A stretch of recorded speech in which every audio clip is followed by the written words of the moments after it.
We are super excited for our next panel. I do want to kind of just like to have, this is a career boot camp and professional boot camp. We want to have an opportunity to be in, to like be in the industry. And so we've posted some jobs, different things like that. And additionally, so you find that in our podcast, you guide ways to the next panel that we have coming health, well-being. We are super excited to have these a little bit big out so that everyone can see your boxes. I cannot. No. We have Justice, Miranda as our moderator. We have Dr. Amy. I'm not even going to have to say your last name. Des. We have Dr. Johnston. Brilliant. Talk about health.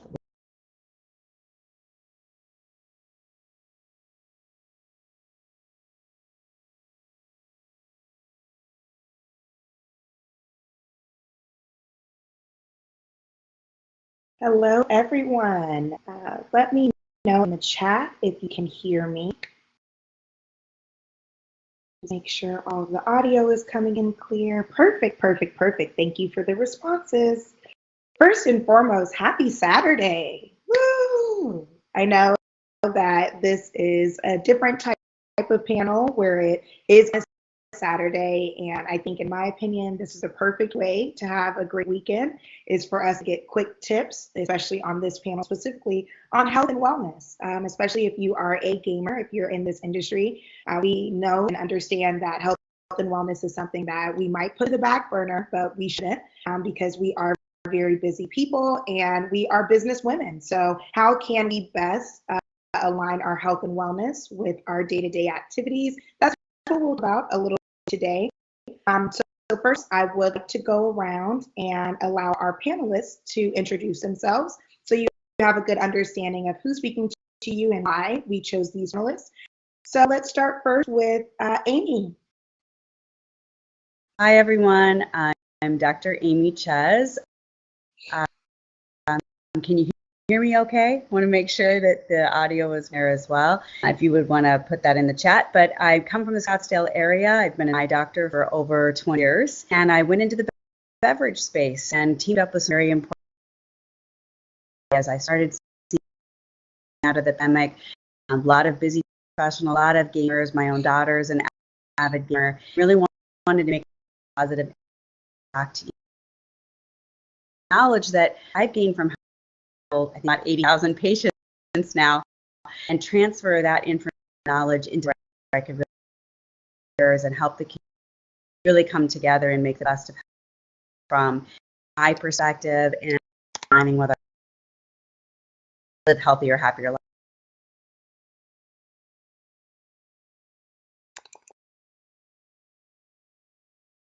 Awesome. I think it's a little choppy on my end, Amy, but I think we did get the background and the synopsis. Great. Awesome. Let's pass over to Destinee. Destinee, I swear I thought that her picture was like and that wasn't actively you this moment, because you look so good. It's like perfect sizing. You fit right into the camera. So Destinee, if you want to. Thank you. Hi, everyone. My name is Destinee. I've been working in the game industry for a long time. I do a lot of different things, but once I saw that there were doctors on here, I was like, why am I here? I'm not a doctor, but I was on a podcast that focused on mental health and well-being in the gaming sphere, especially from like the community side.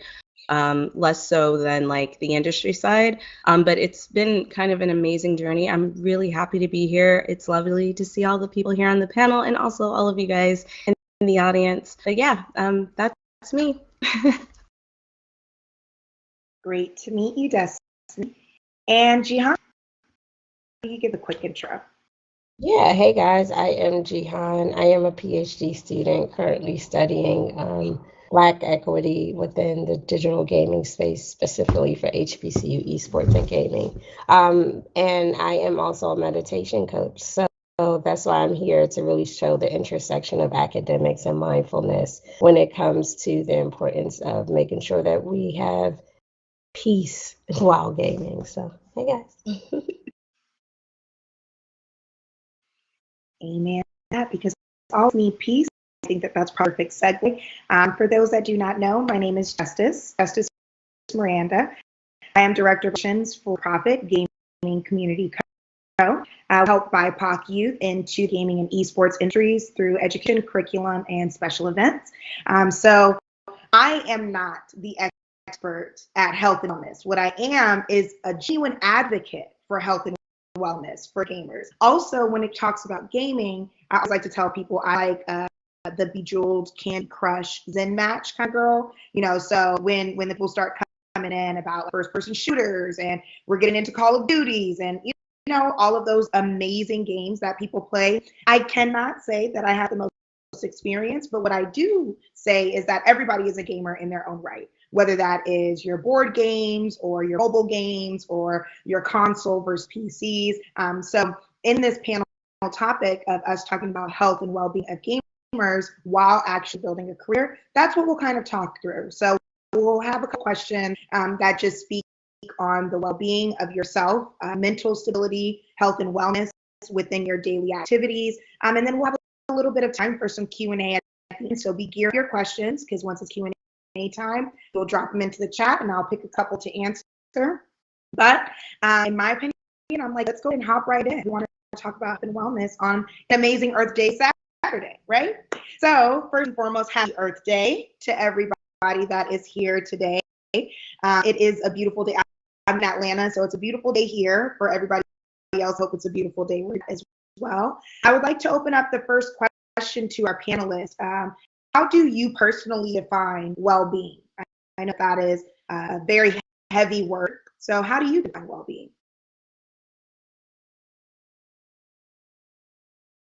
I'll go first. Oh, sorry, I wasn't sure who was gonna go first.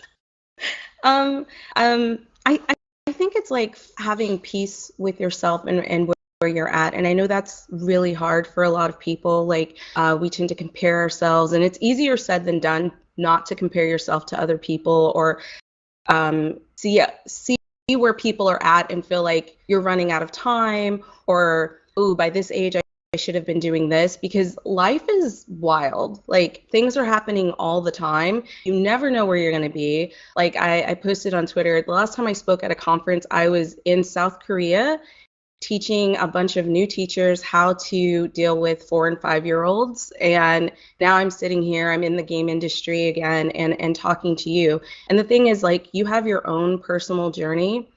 And I think I'm a millennial, so a lot of the things that I have dealt with is just feeling like I'm not where I'm supposed to be. I should have had a house by now. I probably should have been married by now. Maybe I should have had kids. Maybe I should have been further in my career.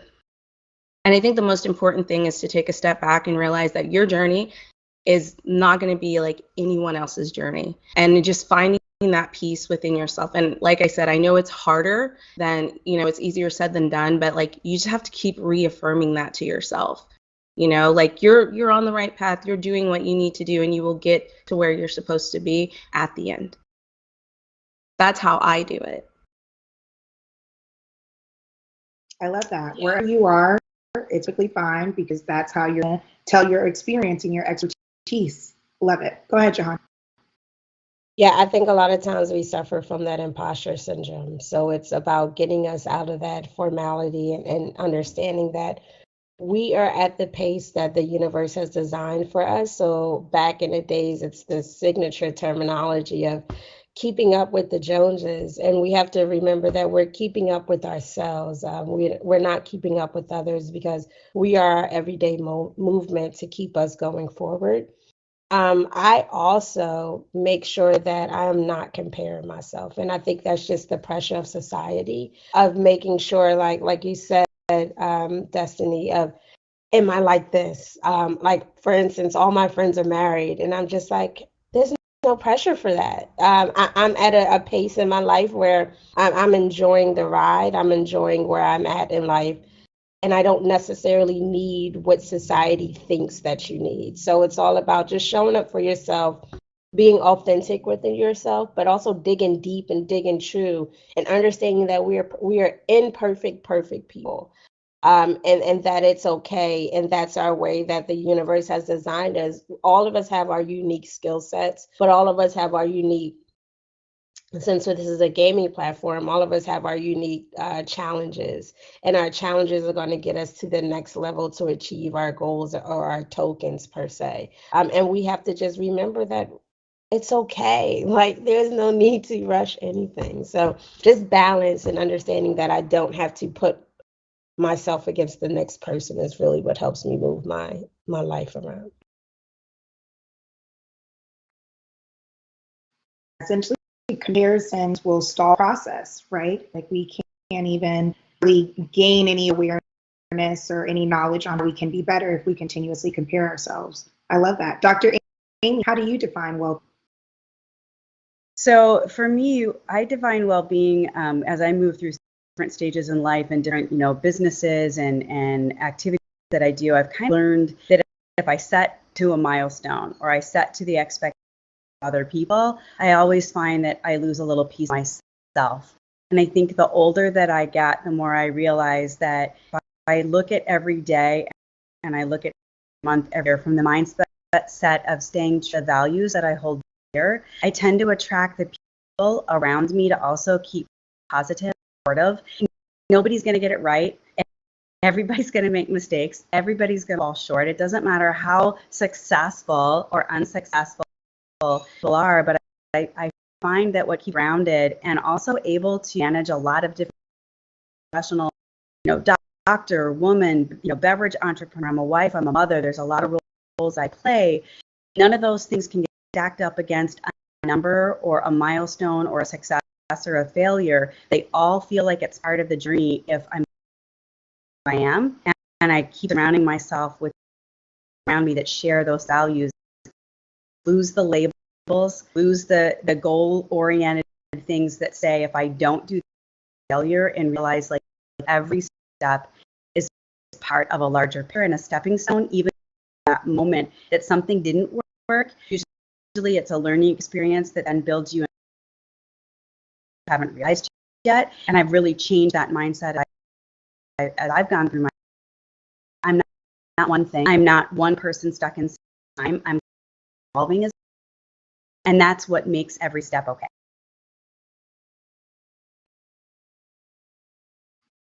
I love that. I love that. I collectively, when we are talking about well-being and we say, how do you find well-being?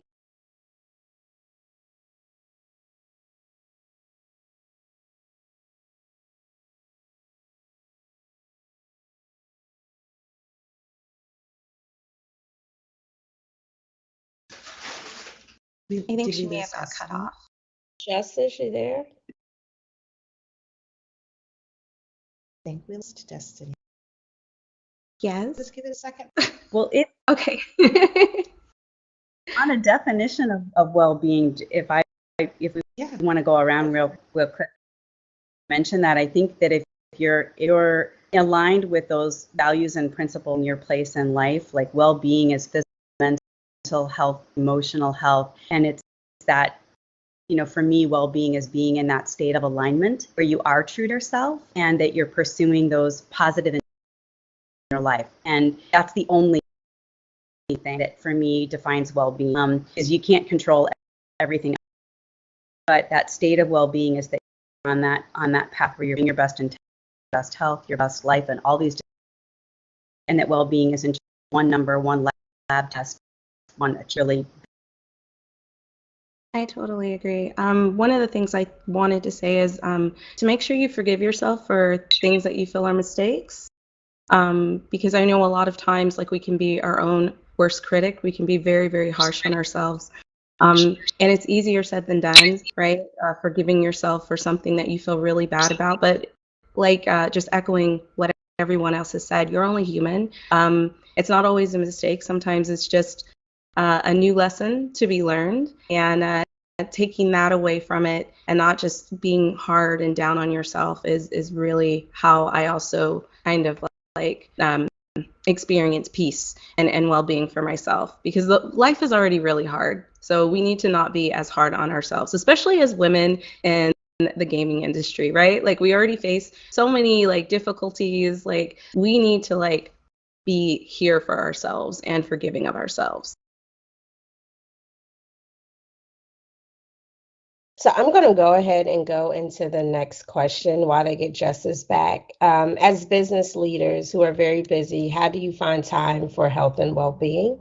I'll kick it to Destinee and then I'll end it.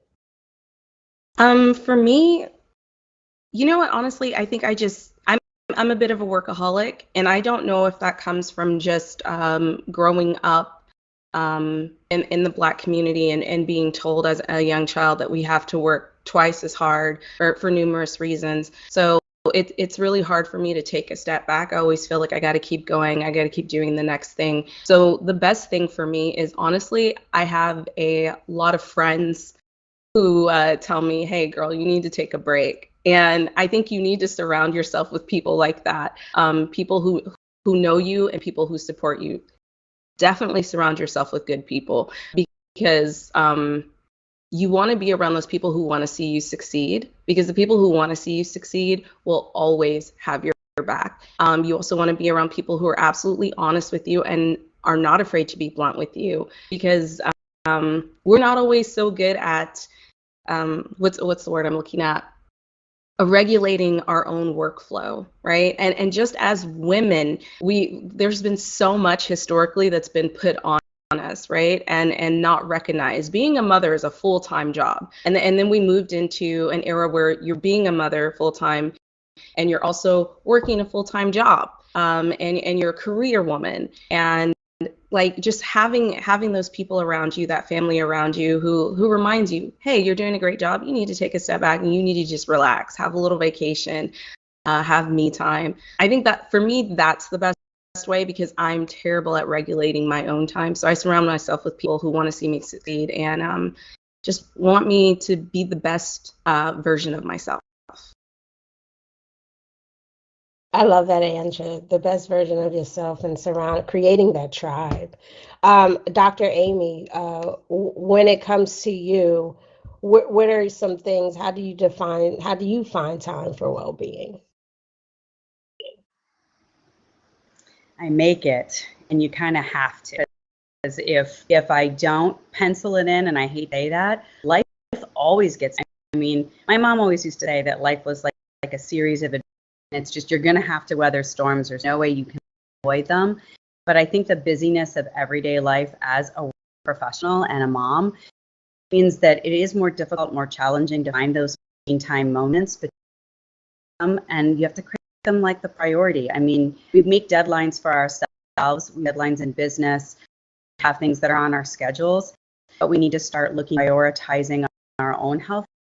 I think women have this tremendous gift giving to others, and it's our nature to want to give of ourselves so much. Sometimes you have to stop and take that step back, protect your own health and well-being. Say, I have value. My own health and well-being has value, and I need to give back that gift that I'm giving others back to myself and remember it. And that's how I find that time, is I actually schedule it and priority. Got it. And then when it comes to me, I am the same way.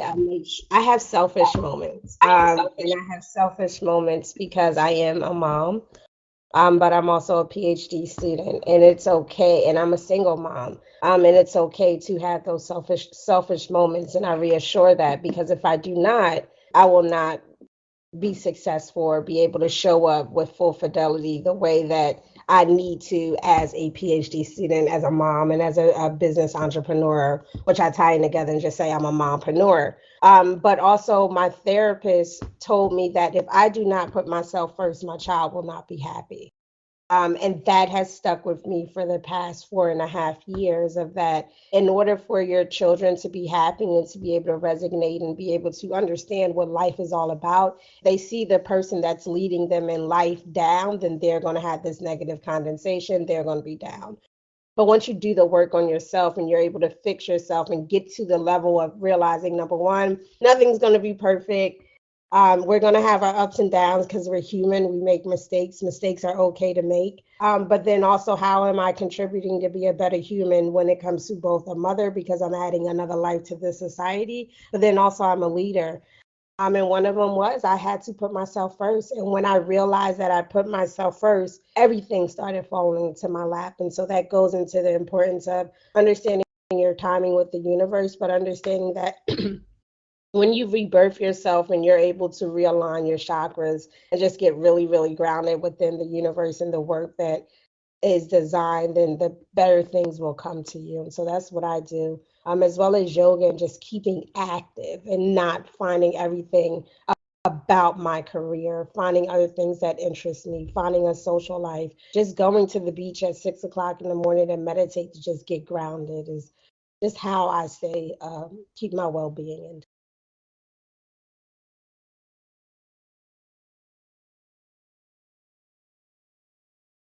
Apologies, everyone. I know I was in and out. I put into the chat, I'm like, man, who does to do work in a house the day that I am actually moderating the panel?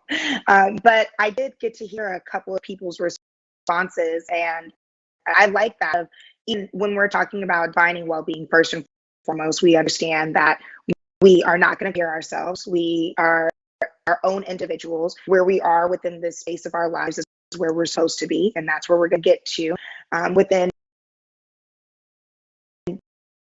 just, the different scope, entrepreneur to businesswoman, mogul, however that works out.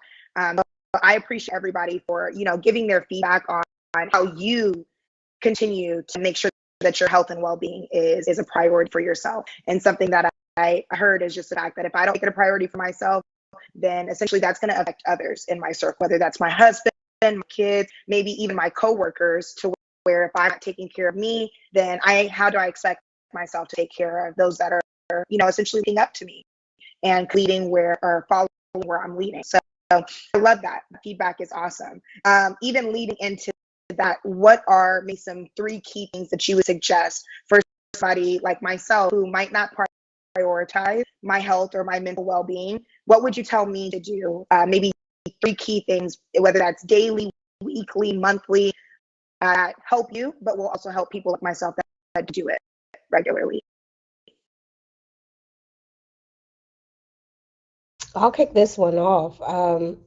What I do, and just as we talk about this all the time, is number one, I do daily check-ins or just weekly check-ins with my friends and just like, how's your mental health? Or I'll send something never knowing that they may have had a down day where it's something encouraging, but then also I do it, did you eat? And a lot of times we get so caught up in the day that we do not get to eat. We don't get to have our water, so we're not getting the correct high nutrients and getting the hydration that we need. So that's some of the smallest things, but then also telling somebody just to remember to step back for 5 minutes and take a breath. That is important because we are so busy in our head that we lose focus on the importance, and that's our mental health and that's our health in general. Because I've had I've had a near-death situation because I was not practicing healthy situations with myself. And once I became more mindful of just centering myself, that's when I'm able to do well. So that's what I do. I have it programmed on my calendar. I also just go for walks. I live in an area where it's just beautiful, and it's like going out for a breath of fresh air to just calm the anxieties, to just relax and remember you got this. Like, it is okay, we're human. And then I am trying to get back into yoga and getting up early in the morning, about 4 o'clock, and just meditating and speaking with the ancestors to know that they are going to lead me and help me start my day. And so those are probably the 3 things that I tell people to do: is be centered with yourself, take a walk, get that body moving, even if it's just to re-energize and get that sun so you can recharge. But eat eat. And I'm preaching to the choir. Same energy. Yeah. My boss asked me the other day, he was like, what time do you have your first meal? I was like, 4 p.m. He was like, wait, are you serious? I'm like, yeah, that's about the time that I actually get a free moment after my meetings, after responding back to emails. 4 p.m. is about that time. And then, yeah, dinner comes probably around like 9, which is too late, but if I were to put myself first, then that wouldn't be the case. Awesome. Anything else? So I I'll think let my Dr. 3 Amy things, sorry, Beth. Go ahead. I think I'm my sorry. would be to moment reflect. And when I reflect about the day that's happened, the day that's had those little me moments to understand that you are okay right where you are, and that there's a plan for today, there's a plan for tomorrow, and help rest the mind a little bit. I think that reflection moment is really important on a daily basis. If you journal and you do along with that, that's great. But I think even if it's a mental reflecting is number 1 for me. Number 2 would be checking in with your circadian rhythm. For as many things that we do, for as many places we go, the digital world that we live in, because we're designed to live by that cadence, sunrise and sunset. Therefore, millennia, it's not going anywhere. But when we align with that, it has us achieve our best health, physical, mental, social. And I think that if we try to think of our own feeding habits, drinking habits, when we're finished eating, those things all fall into circadian rhythm, and it's really good to learn more about that and how it impacts. I love the circadian rhythm, learning more about it, reading more about it, trying to align my own life and my own around that so that I can enjoy this body that I'm in for as long as I'm here in accordance with around me. All of that comes into play. And very third would be rest.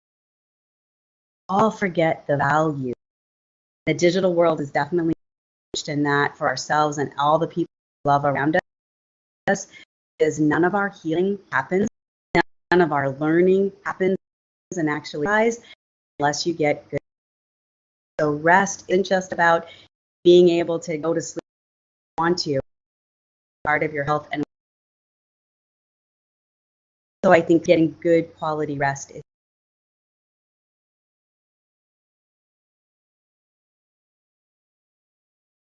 That's probably amongst the other thing all need to make a priority to ourselves. Eat and sleep at minimum. Boss always tells me that too. He says, eat, sleep, and low stress. That's the only way that you're going to keep this body and alive. And even to your point, Dr. Amy, we got one body. We have one body in this specific lifetime for us to make sure that we're taking care of. So how do we best do that? By doing some of these things. Destinee, what about you? I think mine's a little different. Just coming from like what I do, I always take a lot of naps regardless. I don't care. I love sleep. So like I sleep all the time. I sleep in when I don't have to work. So I think like if you have the weekend and you're allowed to sleep in, sis. Get up at 12, like start your day later. It's okay. Also take vitamins. I take vitamins every morning because I know sometimes I miss a meal because I get really busy, and that's just life. Sometimes you can't regulate when you eat dinner, but like if you get up in the morning, take those vitamins, drink whatever you got to drink with it. I promise you will see a change in your health, in your life. And the last one is do things you enjoy and don't feel guilty about it.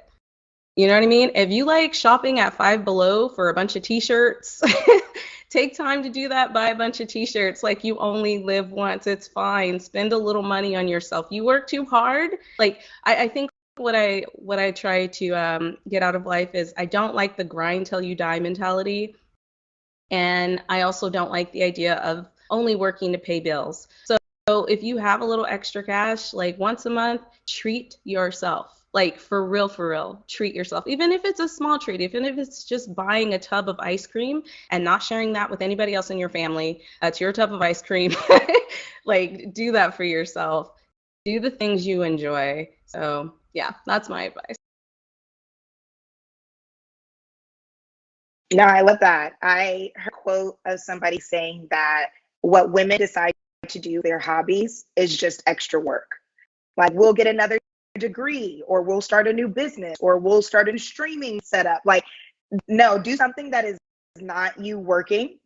Choose a hobby that's outside of, and even maybe that, like get out of the screen maybe for once, go take a walk, enjoy fresh air. Our bodies still need that as well. H2O is real. And so, yeah, all of those things I think are great starting points, right? Like these are just the foundational things. We're not saying that you have to go to a workout class 3 days a week just to see your mental balance. No, let's start eating. Let's start off with sleeping. Let's start off with making ourselves a priority in our day-to-day lives. Let's have a hobby.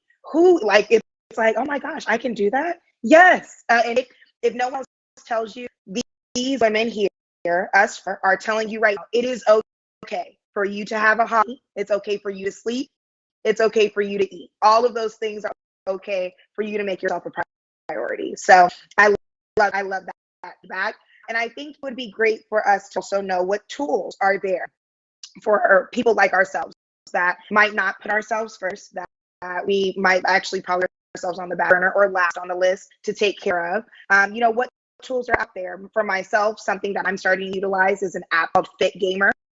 That is a platform where it tracks what you eat every day, what you drink every day, just how you can just a little bit better every day. It's not even to sit here and scrutinize you and say you're not doing it the best, or you could be going so much harder. No, it's just to say, hey, I probably should drink another bottle today of water that I have not done. So I suggest Fit Gamer in that perspective. But what about you, lady? What are some resources, websites, applications you utilize to keep your mental and physical well-being on track?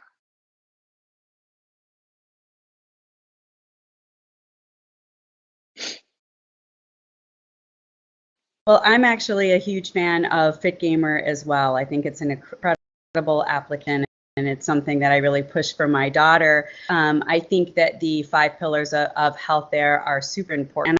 And I don't think you have to be an aspiring gamer to really enjoy and love those tools. And I think, another tool that I would say is really good is just having one of our friends, our partner, he was one of the original founders of Guitar Hero, his name is Kennedy. He said he does the thing with his phone at the dinner table. And he said everybody's got to put their phone on the dinner table, and the first person to take their phone has to do, 50 push-ups. Or if they're out to dinner, they have to pick tab, for dinner. And he kind of makes everybody set little devices and make family time and say, that's it. I think you have to give yourself timeouts. And I think having a fun little game or two that to interact with each other and just enjoy the moment is another great. Yeah, let's make health wellness a game itself as well. Why not? I think that is a great way, especially for those of us that have family members, children, even just our friends that love to game in some type of way or love competitive stuff. I know we have those people in our circles, just always trying to compete, always trying to be first place. Okay, well, yes, you can be first place in picking up your phone and taking the tab as well. I'll get an extra drink on you. Anybody else? Any tips or resources? I'm so suggest sorry. people do Go ahead. the sleep app. Sleep, and then there's a couple meditation apps. I'm trying to think, and then also just figure out how to do it yourself. Just put something in your calendar. If some people don't want to download an app, schedule something on your calendar as a reminder. Use the free applications that are on your smartphones to help you get there. You don't always have to have an app. It could be a basic, okay, let me go to my calendar. Let me block out time at this specific time. Put what I want to do up there and go do it. That way it's a reminder on your phone. And if you have a watch, you have that. So I suggest that as well. Yeah, I think for those that have iPhones, we're getting into the usage of widgets. So I think that might be a great thing as well. Maybe create a shortcut to one of those apps so that every day you can be able to click it, go straight to the app and be able to record some of those things. Awesome. Destiny. Mine was going to be pretty simple. I'm sure Alexa is tired of me, but I literally have reminders set up on Alexa to make sure that I do certain things. And I actually thank her too, because I get really nervous that like one day robots are going to take over the world. So I'm always like, thank you, Alexa. And she's like, yeah, no problem. Have a wonderful day. So I also live alone, so that helps. So I have like social, I wanted to say it's really important to be social and engaging. And don't just talk to your Alexa. I mean, like go out and like talk to people. But I set that up to remind me, because I'm not going to lie, I'm not a very active person. I do not like being out in the sun. I don't actually really like exercising. I know there's a lot of us who really aren't into it. But like, if you could just take a little dance break. I don't know many people who don't like music. So every once in a while, I'll put on something on YouTube as I'm working. I'll just get up and I'll start jamming. Like, you can do that. Just baby steps. You don't have to like go to the gym and then just like start a membership and go full out. Like just small little things that you can do for yourself, even in your own home. So that's pretty much what I do. Look, and we all are now including all of the technology that we utilize, whether that's your iPhone or your Android or your Alexa, whatever it is, their technology is here also to help our mental and well-being. So keep in mind that there are those resources, and we did pay all this money for this amazing technology, not to utilize it to the fullest advantage. So I love that. I never even thought about utilizing it in that way. Very smart. When we were talking about games, I know that Dr. Amy brought up a game that we can play as far as just putting your cell phones on the table during dinner. I am a very apt person for like no cell phone use and communal type of settings like that, just because it's a big distraction, and I'm very avid on having conversation. Let's have a good conversation. I think that also helps with our mental well-being. But if for a lot of us, our games, the barrier is immediate fighter might not be, not to say it does also suggest. First by game is a game called Zatch chat right now, but it's just a mobile game. I play it every day. You enter a game, it gives a positive or a positive saying for the day. Starting off with that, but then also a game I'm using much of my brain to where I've defeated and beat that level. I think that something is hey, I need something that essentially blesses me this moment. Do you all have any recommendations for games that are mental well-being?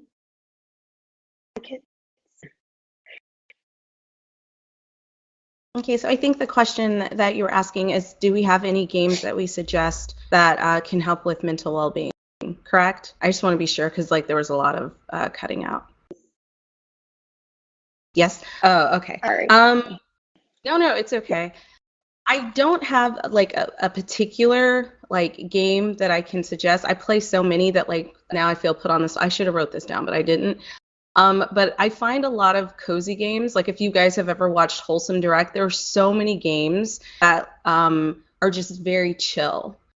One of the games, I can't remember what it's called, but it came out a while ago, and it was actually a game that was focused on mental health, and you kind of like wrote about what was happening, and it was like all to lo-fi chill beats. You kind of wrote about your issue and you sent it off into the ether, and then people came back and had positive responses to it. So if you were having a really bad day and you wrote that, like today has just been like really crap, I don't know what I'm doing, the next time you logged in, you would have notes from complete strangers who are saying, you know, like, you're doing your best, like, don't be so hard on yourself. I need to find the name of the game. I'm so sorry. I forgot what it's called. I will find it so I can tell you guys. But it was absolutely incredible. Like, I had just lost my cat, and I was just really, really sad and depressed. And it was nice to talk to someone outside of my friends, because sometimes I felt like, man, they're going to get so tired of hearing about this, like me just going on and on about the same problem. And also realizing that people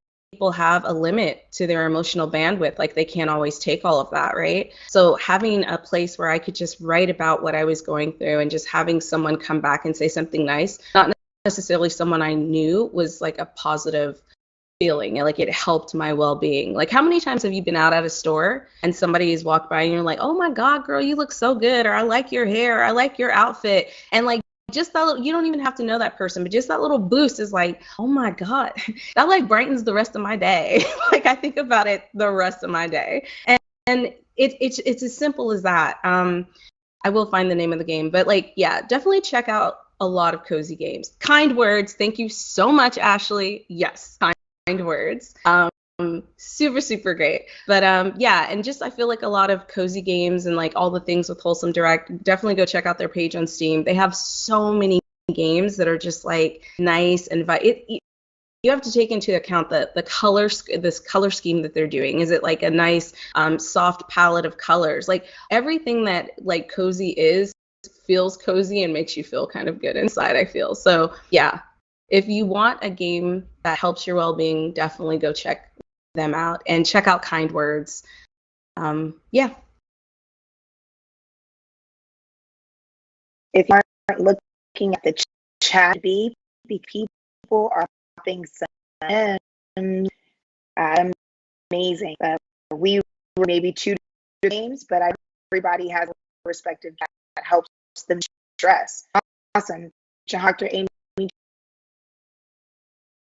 Yeah, I want to jump in there because I just think it just depends on what type of gamer you are. But this is just my geek and my researcher. While we're speaking on this, I just found a survey, and it states that 80% of gamers say that they use video games for mental stimulation, relaxation, stress release, and other games, which help them with their depression and decreasing all of their anxieties. But a lot of people, and it's a partnership right now with Cloud9 Gaming, where they're actually using therapists or using esports to decrease mental health anguish that is going on and plaguing the community. So that's just some statistical facts of there are actual psychiatrists out here using gaming to help cure mental health. And it's important that we realize that gaming isn't just for gameplay and fun, but is also being used to help with PTSD, anxiety, and depression.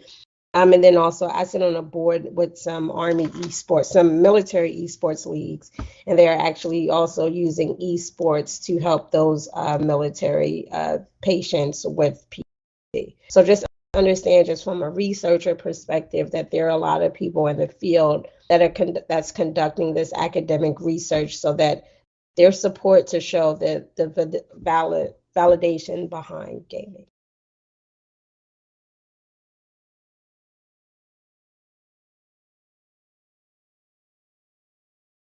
Agree. Put in here gaming, and it's a stress relief and a therapy. We are in this time. Amy, did you have any verses or check?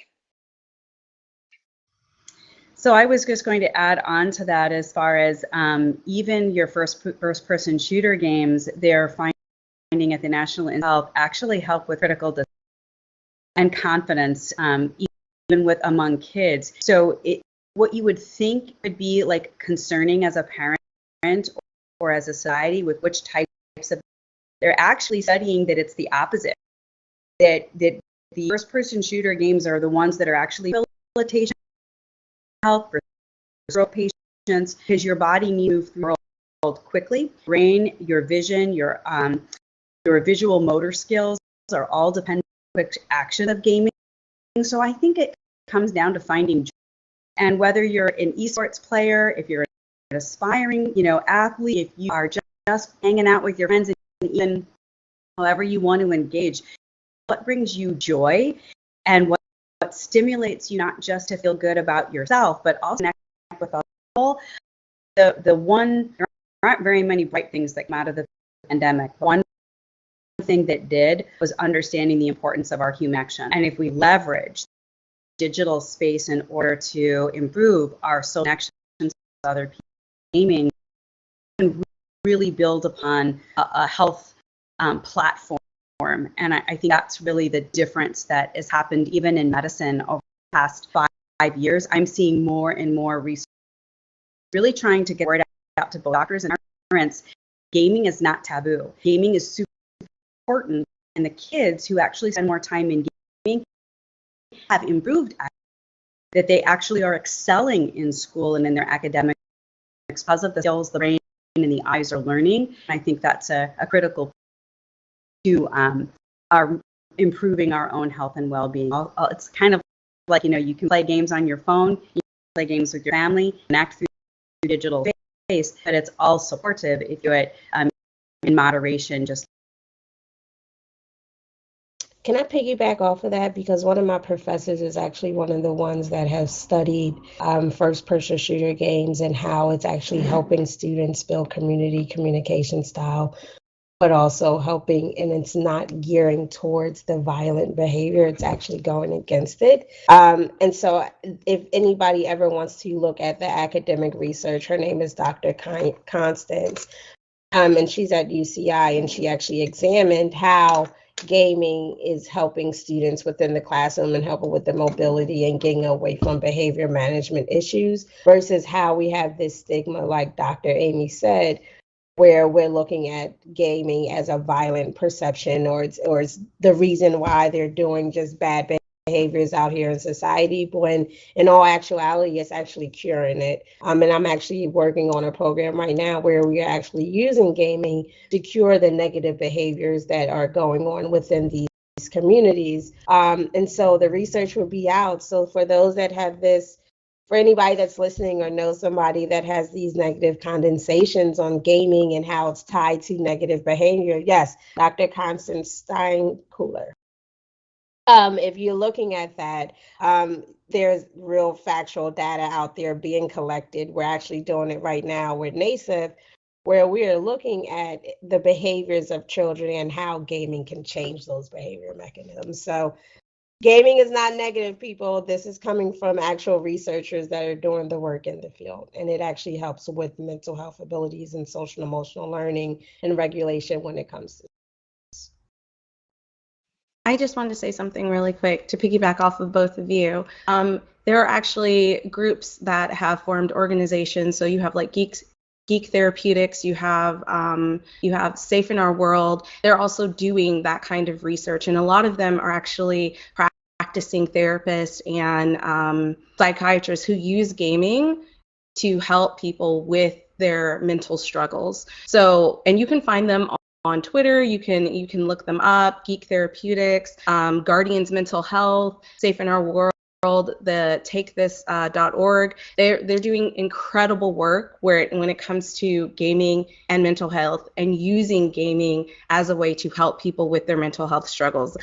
That goes from children all the way up to adults. So if you or somebody is struggling with finding a therapist or like finding someone they connect to, definitely check out these organizations. They have websites. If you're ever, one of the really cool things that they do is, like, I know we go to a lot of cons and conventions. They actually have booths at these cons and conventions. And I believe takethis.org actually has a place where, like, if you're feeling overwhelmed or stressed or you're dealing with a lot of anxiety, you can actually go in their booth and calm down and have a safe place to be. So I know it's not exactly the same thing, but I really wanted to put that out there because I know mental health is just something that some cultures still find taboo and don't really want to talk about, but it is really, really important that we talk about it. And I love that they brought up the fact that gaming is being used actively in mental health. And a lot of people who have issues with gaming don't realize that. So showing up with receipts and facts and that's really going to help you in a long way when you're talking to somebody about these things. Because just having that same argument, like, no, it's not this way or it's not that way or you shouldn't look at it this way, a lot of people aren't trying to hear that. So back it up with the research and research it for yourself too. If you are a gamer, I'm going to say this right now, you owe it to yourself to have that knowledge, because you're going to come against some people who are saying all kinds of stuff to you, and just having the receipts and having the facts to back it up shuts a lot of people down while also educating them. So yeah, that's it. I love that. Hope you all can hear a little bit better. I tried to remove some tabs. That is exactly this conversation is about. Foremost, the hers really pride herself on creating a community for women that are to be gamers, but that safe space and that safe unity. So when you mentioned some of the organizations, that's what those organizations are there for, create a space and a health and well-being community within the gaming community. So that's awesome for those reasons, all of you. And I think that is probably the perfect way to transit into a very last question. Understand that now classrooms are utilizing gaming as a technique, but what they might say, disadvantaged students or students with troubles. I know that even some states right now are even passing laws to where if your student is a troubled student, quote unquote, they will be placed in a specific class. Not even that they will be class to become a better student, but here in Georgia, typically we're one of 13 states that actually certifies gaming as an academic. So that here in Atlanta, there are numerous schools that actually have classes that students go to, and instead of you being quote unquote attention and a gaming room to where you're actively building up your mental and physical well-being, learn how to go against problems that you're having at school or at home. So I understand gaming has already trended the way that I think of health and being. How do you see conversation changing even more, whether that in the gaming or just within the health and mental stability space? How do you see this conversation transitioning to something a bit bigger or even advocacy links that we should be getting into these next couple years?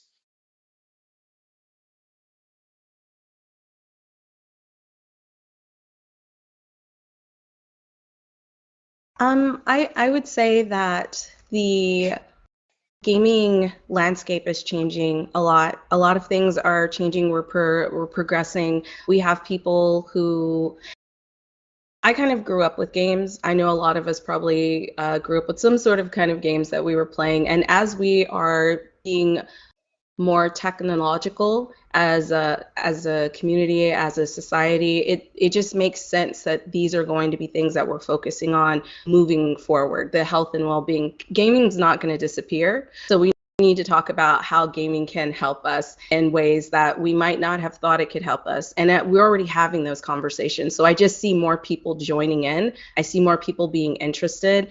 I see more people volunteering. And I think that's incredible. I think that's amazing. I think that's what we need to do. I think we need to engage in more conversations with other people about gaming. It used to be more of people thought of it as a hobby, but now it's something that's really, really global. Everybody's doing it. You have grandmothers getting Switches and doing it. You have kids playing video games on tablets at like 2 years old. Like, it's definitely been integrated into who we are now as a people. So I only see it getting bigger and better. And I think the more that we educate people on it, the more positive responses we will get about gaming and the gaming community as a whole. I think also what's interesting is that the conversation is changing because community is talking.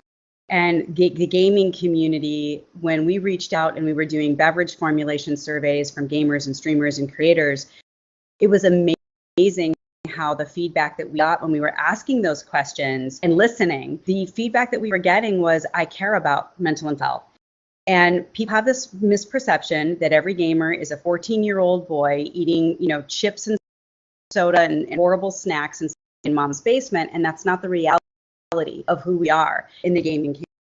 And I think when we talk and break down those barriers and misconceptions about gaming, then people really start to listen and be aware. And that's going to challenge the outside community to start responding to who gamers actually are and why gaming is important. And then we'll see those things change. But the best change comes from within, and then it spreads out. And I think that's exactly what's happening in the gaming community, is saying, I care about physical and mental health. I want to see more inclusive. That's why we're here with the game. And as that demand and that expectation spreads, it will change the narrative. And that's, I think, what's happening in health and wellness. We're all beginning to respond to what self-esteem values. That's the only way change occurs.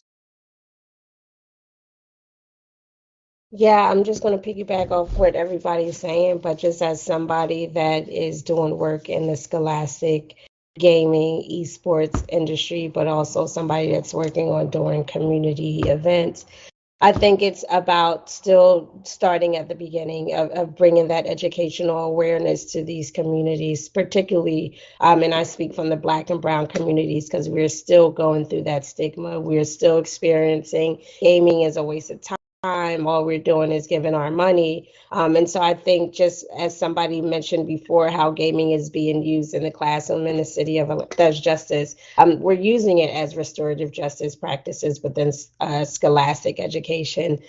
We're using it, as you're seeing, even on a national level, from a brand perspective, from everything. But I think if you really take a step back, the way, I'm going to say probably over the last 2 years, where gaming companies and just gaming individuals and initiatives and brands have really started to focus on their mental health. And let's be for real, within this gaming space, that was not designed to be like that. It was a frat boy party where they partied all day and mental health was never thought of. And to see the complexity of how it's changing over society, of where they're now having giving people breaks to take mental health breaks off from the workday.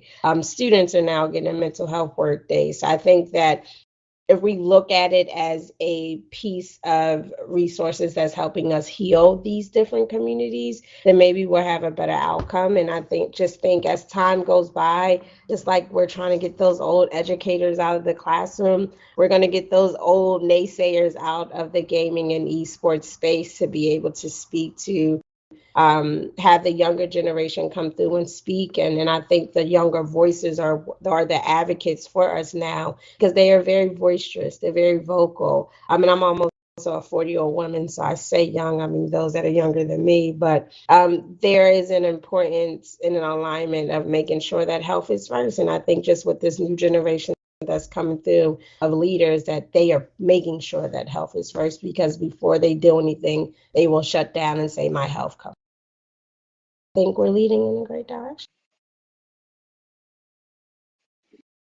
I love it. I love it. We are a minute away from time, but I did want to ask one question that dropped into chat that I think all of us would benefit hearing your responses.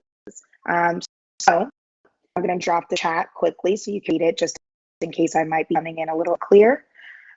How can someone shift their mindset from putting myself first, selfish and wrong, to I come first, that is okay? I know it might be a very long response, but we have in it. So if everybody can take maybe 10 to 15 seconds to give a response, and us encouragement, because this question really should be coming from.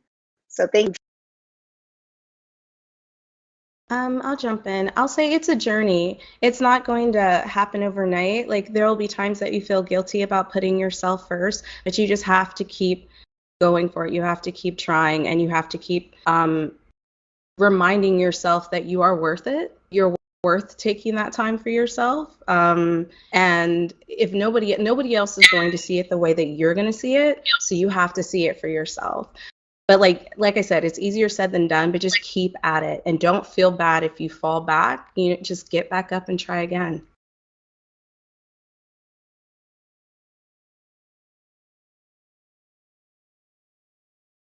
I would just say to value yourself, believe in who you are, and that you are a worthy human being in this world. And that's how I shift that mindset and try to teach my kids and the people around me to do, is it all comes down to believing that you are worthy of life and you are deserving of that gift, love, and attention.